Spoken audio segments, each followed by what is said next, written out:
All right, Kristen, thank you. We begin this half hour with developments in that Christmas Eve crash that shut down I-25. Sheriff deputies say the driver did not die in the crash itself. Yeah, instead, they say a very strange turn of events led to the man falling and dying. News 13's Alex Goldsmith explains. This is, a tragic reminder of what alcohol and driving can do. It looked like another Christmas Eve DWI wreck. A black sedan hit the concrete barriers on northbound I-25, spinning about 500 feet across the road before hitting another barrier. Open containers of booze were inside. Deputies originally believed 35-year-old Victor Padilla was ejected from the car and fell 25 feet onto the banks of the Rio Grande. He is on an island, but it's surrounded on both sides by water, where he was found dead. But the truth of how he got there is much stranger. Deputies say Padilla stole the car he was driving from his mother. After crashing, Padilla ran away from the wreck and tried to jump over a barrier to the I-25 south lanes. But it was dark. It's not well lit. It is a rural area. He didn't see there was a gap in between. Online court records show Padilla had pending charges for aggravated battery on a police officer and aggravated assault from earlier this year. 5 years ago, he pled no contest to battery on an officer charges. He also had a DWI charge in 2000. Alex Goldsmith, KRQE News 13. Mr. Padilla's body ended up in such a strange place, paramedics had to rappel down to confirm he was dead. Investigators think both alcohol and speed were factors in that crash. Well, thieves have apparently been doing a lot of their shopping at APS schools. Last night on special assignment, Katie Kim showed us a district has racked up $150,000 in thefts and $135 grand in vandalism, and that's just halfway through this school year. The district says winter and summer breaks are a very busy time for crooks because schools are usually empty. So now APS is working on getting more cameras installed, fortifying more windows and doors, and stepping up school police patrols. And that's not all. We really rely on our neighborhood folks too that are around those schools. If they see anything suspicious, to call APS police, and we have a lot of them do, and it really does help. Now, if you want to see Katie's full report, log on to KRQE.com or tune in tonight on Tu Casa at 9 o'clock. Some choice words heard at the New Mexico Bowl is still causing controversy. A Colorado State coach is suspended for 2 weeks without pay after using a gay slur. This happened on the sidelines after Washington State quarterback Connor Holiday celebrated the team's first touchdown.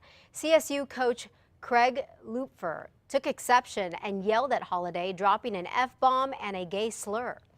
Lupfer later apologized on Twitter. Besides the unpaid suspension, Colorado State's athletic director ordered the coach to take anger management and diversity training that he has to pay for out of his own pocket. New Mexico is expected to see a jump in tourism because same-sex marriages are now legal here. Last week, a ruling by the state Supreme Court made same-sex marriages legal. Workers in the tourism industry statewide say they are going to capitalize on this. They plan on running ads to highlight New Mexico as a same-sex couple wedding destination location. In fact, Santa Fe is holding New Mexico's first lesbian, gay, bisexual, transgender wedding expo next month. That big buck railroad facility being built in Santa Teresa could open as early as next year. The $400 million Union Pacific project is ahead of schedule and could be up and running in 2014. More than 50 contractors are involved in this, with an average of 250 workers on it every day. Growth in the Santa Teresa area is playing a key role in Governor Susana Martinez's plan for the state's economic growth. Well, the Albuquerque Fire Department will have a new interim chief next week. Deputy Chief Dave Downey is taking over for the time being, starting January 1st. Current Chief James Breen is retiring after 23 years with the department for as chief. Mr. Downey has been with the department for the last 20 years. A lawman here in New Mexico sadly has passed away. Former Roswell Police Chief Al Solis died on Christmas Eve. Back in July, he stepped down for health reasons. Then he said his cancer was contained but not going away.